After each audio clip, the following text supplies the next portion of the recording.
예, 안녕하십니까. 그림자 투자 책입니다. 예, 오늘은 내일 월요일이죠. 내일 월요일 날, 한국장도 중요하지만 미국장의 흐름에 대해서 대략적으로 예측을 해보도록 하겠습니다. 일단, 금요일 날, 미국장이 전반적으로 많이 빠졌는데, 나스닥은 좀 상대적으로 덜 빠졌습니다. 그래서 전반적으로 나스닥, S&P 500, 다우존스에 대해서 일반적인 흐름과 저의 판단에 대해서 대략적으로 설명을 해보겠습니다. 지금 보시는 차트는 나스닥 종합이고 일봉입니다. 지금 전반적인 추세선을 제가 작성을 해놨는데, 지금 보시듯이 이 추세선 상단을 맞고 금요일날 나스닥은 비교적 하락이 조금 작았습니다. 그래서 가면 떨어지지 않을 것인가, 그렇게는 지금 보지 않습니다. 제가 나스닥에 대한 전반적인 판단을 두 가지로 말씀을 드리겠습니다. 제가 기술적, 그러니까 그러니까 통계적이라고 하기는 그렇고, 그러니까 계량적 분석에 의하면 나스닥은 조정을 받더라도 뭐 어디까지 조정을 받을지는 한번 아직 검토는 안 해봤지만, 받더라도 약간의 상승은 나타난다. 그 상승의 강도가 얼마나 강할 것인가는 좀 지켜봐야 알겠지만, 일단 반등을 한다는 것이 기술적 분석의 결과입니다. 그 계량적 방법에 의한 분석 결과죠. 그러나 직관적 분석 방법에 의하면 지금 조정이 중간 정도 이상의 조정이 발생할 수 있다. 그러면 좀 많이 빠지겠다 이 말이겠죠. 그래서 이때도 두 가지 흐름이 대립이 되는 상태이고, 참 애매한 상황입니다. 일단 다우는 다우 존스 지수를 보면 조금 흐름이 다릅니다. S&P 500과 나스닥은 기술적 계량적 분석에 의하면 일단 조정을 받지만 반등의 기회가 한 번 더 있을 것으로 판단합니다. 그러나 그 반등이 한 번일지 두 번일지는 요번에 조정이 얼마만큼 강하게 발생하느냐에 따라서 반등이 나타날 가능성이 있고, 다우존스에 의하면 다우존스로 판단했을 때는 조정이 조금 강하지 않을까, 그 반등 자체도 강하지 않을 것 같고, 그래서 다우존스 같은 경우는 기술적 계량적 분석에 의하더라도 조금 약간 강한 조정이 나오지 않겠나.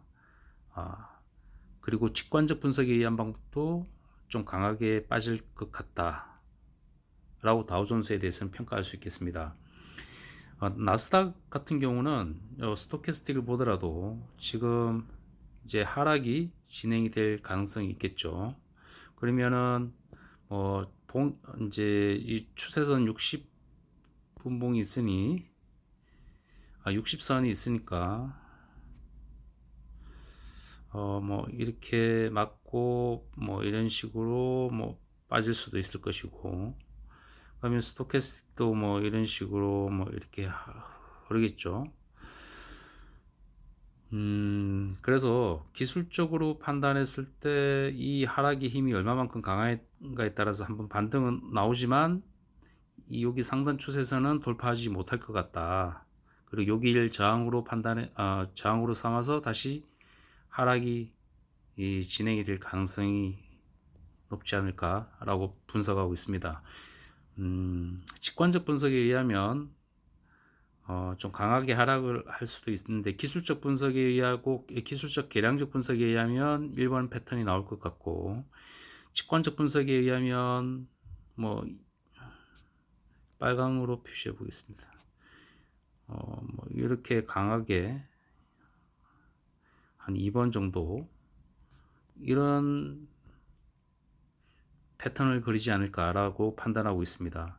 S&P 500도 비슷한 방식으로 진행되리라 판단하지만 다우존스 같은 경우는 반등이 S&P 500과 나스닥과는 달리 그렇게 진행이 될 것 같습니다.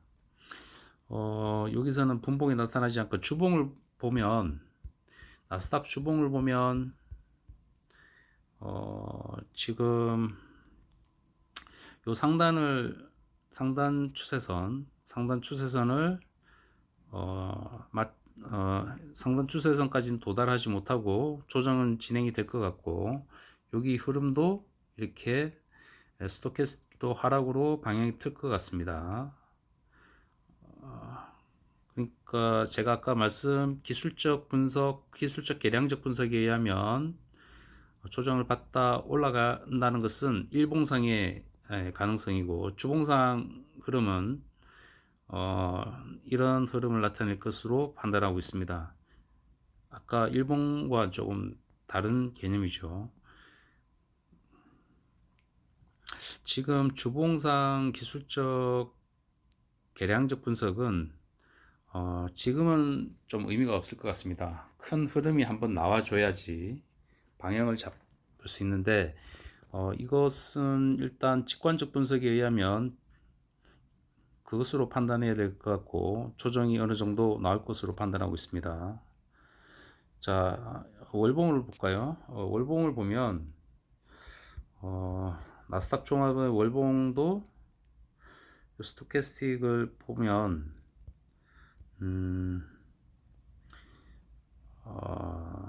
지금 이러한 흐름이 하락으로 흐르지 않을까, 당분간 좀 당분간 조정을 받지 않을까라고 보고 있습니다. 자, S&P 500을 보겠습니다. S&P 500 월봉도 비슷합니다. 여기서 조정을 받을 것 같고, S&P 500 주봉을 보겠습니다. S&P 500 주봉을 보면 제가 추세선을 작성해 놨는데 조정이 들어온 것 같죠. 조정이 들어온 것 같습니다. 제가 보기에는 이 추세선까지 한번 조정이 오지 않을까, 조금 중간 정도 이상의 조정이 오지 않을까 라고 판단하고 있습니다. 직관적 분석에 의하면 이 정도 조정을 받고 반등을 합니다. 그렇지만 기술적 분석에 의하면 직관적 분석에 의하면 조정이 좀 깊어질 것 같고, 기술적 분석에 의하면 요 정도 하고 다시 이렇게 한번 반등하지 않을까 라고 판단하고 있습니다. 반등해서 이렇게 하락한다. 직관적 분석에 의하면 좀 강하게 하락할 수 있다. 이렇게. 그래서 주봉도 기술적 계량적 분석에 의하면 하락을 해서 반등을 한다 라고 판단하고 있고, 직관적 분석에 의하면 하락을 하지만 그 하락이 좀 강할 수도 있다 라고 보고 있습니다. 관점을 이해하실지 모르겠는데, 자, 일봉을 보면 일봉도 마찬가지입니다. 일봉도 기술적 계량적 분석에 의하면, 그러니까 어떤 거냐면 이제 수학적 기법을 통한 기술적 계량적 분석은 조정을 좀 받고 반등을 한다. 그래서 조정을 받는다. 직관적 분석에 의하면 조정이 좀 강해질 수 있다 라고 판단하고 있는 겁니다. 일봉상 S&P 500 일봉이었습니다. 자, 다우존스를 보면 다우존스는 추세선을 작성하지 않았는데요. 일단은 다우존스는 기술적 분석과 수학적 기법을 통한 기술적 계량적 분석과 직관적 분석이 일치합니다. 하락입니다. 하락. 그래서 다우존스는 미리 하락을 하고 있었습니다. 보시면 미리 하락을 하고 있었습니다. 일봉상 직관적 분석과 기술적 계량적 분석이 일치하는 다우존스, 그래서 그 조정이 조금 깊어지지 않을까라고 판단하고 있는데, 중간에 물론 반등을 이렇게 뭐 맞고 반등을 하겠죠. 이제 이제 지그재그로 합니다. 지그재그. 주봉을 보면 직관적 분석에 의하면 중간 정도 조정을 받겠지만, 기술적 분석에 의하면 다시 주봉상 반등을 또 합니다. 반등을 하는데 이 반등이 어느 정도까지 가느냐, 그것은 하락의 강도에 따라서 달라질 수 있다 라고 판단합니다. 이제 여기 기술적 계량적 분석에 의해서는 반등을 하게 돼 있다. 직관적 분석에 의해서는 좀 조정이 깊어질 수가 있겠다 라고 판단하고 있습니다. 자, 다우존스 월봉을 보겠습니다. 다우존스 월봉을 보더라도 직관적 분석에 의하면 조정이 좀 깊어질 수 있다. 스토캐스틱도 좀 많이 내려올 수 있다. 그러나 기술적 계량적 분석을 통하면 조정을 받고 올라간다. 전고점을 뚫을 수도 있고 아닐 수도 있는데, 이 하락의 강도에 따라서 달라질 수 있다고 판단하고 있습니다. 예, 이상 오늘은 S&P 500, 다음에 나스닥 종합, 다우 존스에 대해서 분석을 해봤습니다. 요번에 조정은 조금 깊어질 가능성이 상당히 있다. 그러나 기술적 계량적 분석에 의하면 반등의 기회도 있다. 하지만 직관적 분석에 의하면 아까 말했듯이 조정이 조금 중간 이상의 조정이 나타날 수 있다고 판단하고 있습니다. 지금 뭐 TV에 나오는 전문가들이 좀 너무 낙관적인 기대를 하는데요. 항상 리스크 관리에 조심해야 된다는, 리스크 관리에 집중하셔야 된다는 것이 제 소신이기 때문에, 물론 제가 틀릴 수 있습니다. 또 반등을 할 수도 있겠죠. 그렇지만 항상 상승한다는 가능성보다 하락할지 모른다는 리스크 관리가 더 중요합니다. 예, 이상 잭이었습니다. 성투하십시오.